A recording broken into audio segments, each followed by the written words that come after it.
Quand tu cries maman, moi je pleure.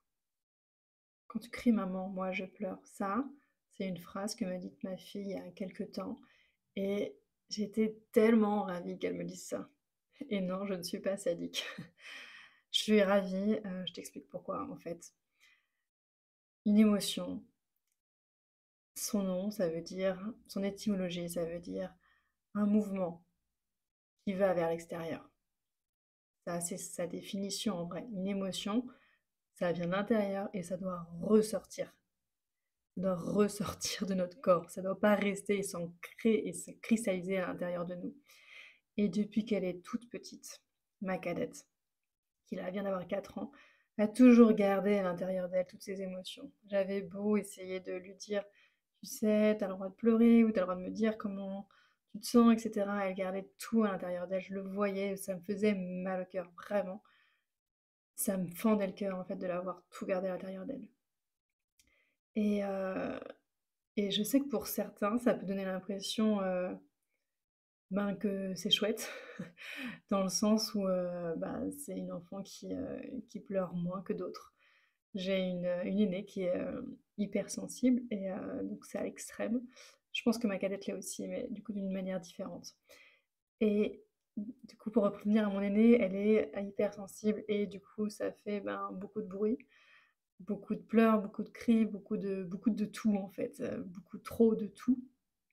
Et je critique pas, hein, je le suis aussi, donc je comprends et je compatis ce qu'elle vit, mais au moins c'est sain parce qu'elle ressort ce qu'il y a à l'intérieur d'elle.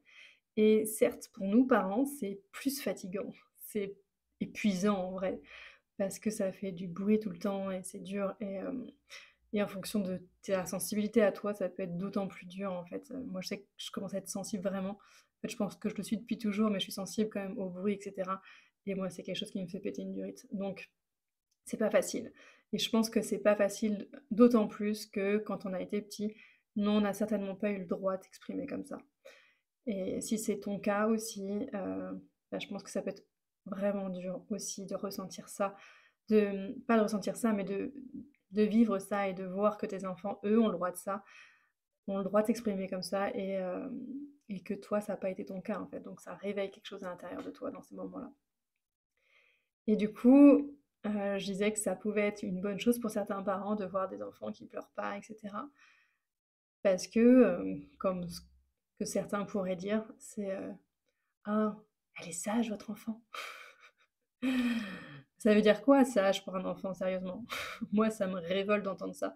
Mais je suis désolée si tu le dis, et cetera, c'est vraiment pas du jugement, c'est vraiment pas pour me moquer de toi, et cetera, mais moi, juste, ça me révolte. J'en ai marre d'entendre ça parce que c'est quoi un bébé qui est pas sage, du coup? C'est quoi l'inverse de pas sage? Il y a même pas vraiment d'antonyme à ça. C'est quoi? Si un enfant il pleure, c'est quoi? C'est qu'il est déraisonnable? C'est qu'il est, c'est quoi? Il y a même pas de terme. Si tu vas regarder dans le CNRTL, un dictionnaire vraiment bien réputé en ligne, si tu regardes l'antonyme, il y a rien qui correspond vraiment à sage, en fait, à l'inverse de sage. Il y a rien, en fait. Tu vois? Déraisonné, ce serait le mieux, mais il y a rien. Il y a pas vraiment d'inverse à sage, donc c'est quoi, en fait? Si ton enfant, il est pas comme ça, comme ma fille pouvait l'être avant et qu'il pleure tout le temps, c'est quoi? C'est qu'il est pas sage, donc il est quoi? Il est déraisonné, il est quoi, en fait? Non, en fait, c'est un enfant qui s'exprime, point et c'est sain et je sais que ça paraît dur, mais c'est sain. Sérieusement, c'est sain. Du coup, quand ma fille a pu me dire ça, j'ai trouvé ça sain, en fait, hyper sain et c'est pour ça que j'étais ravie d'entendre ça. Alors, j'avais pas, la joie de la voir pleurer, d'avoir sa petite larme qui coulait sur sa joue, et de sentir qu'elle était pas bien, mais j'avais de la joie de me dire: «Enfin, ça y est, enfin, elle exprime, en fait, elle exprime ce qu'elle a sur le cœur» et ça, c'est vachement bien et du coup, bon, juste pour pour me justifier, sur ce coup-là, en tout cas, ça m'arrive de crier encore, mais sur ce coup-là, je criais pas vraiment, mais dès que je hausse un peu le ton de la voix, elle a l'impression que je crie, donc c'est ça qu'elle voulait dire à ce moment-là et en fait, ça a changé parce que, je lui ai fait un soin. Du coup, quelque temps avant ce moment-là. Un soin un peu costaud, un soin en Theta Healing pour un truc qui n'avait rien à voir à la base. et j'avais, questionné son énergie, j'avais été voir, heu, parce qu'il y avait un truc qui la gênait, donc on avait été voir et ça disait en chuchotis: «Non, c'est pas du chuchotis que je veux. C'est mais tu peux faire quelque chose maman, oui, mais en detailing». Alors du coup, j'ai été creuser sur ce que je pouvais faire et cetera et je lui ai fait un sacré soin. On a été voir toutes les croyances qu'il y avait besoin de virer et que du coup j'ai pu, transmuter entre autres en detailing et il y avait des, croyances pourries du genre, «J'ai pas ma place dans ce monde», «Je me sens en insécurité quand il y a trop de monde» et cetera et c'est vrai que dès que j'ai fait le soin le lendemain, enfin c'était juste incroyable. C'est pas toujours le cas comme ça, hem, mais dès le lendemain, il y a eu des choses qui ont changé et petit à petit, même à l'école où elle était renfermée et ben, elle s'est ouverte. En famille, c'est pareil, quand il y avait trop de monde, elle s'est ouverte et elle s'est ouverte, elle a exprimé des choses. C'était juste merveilleux.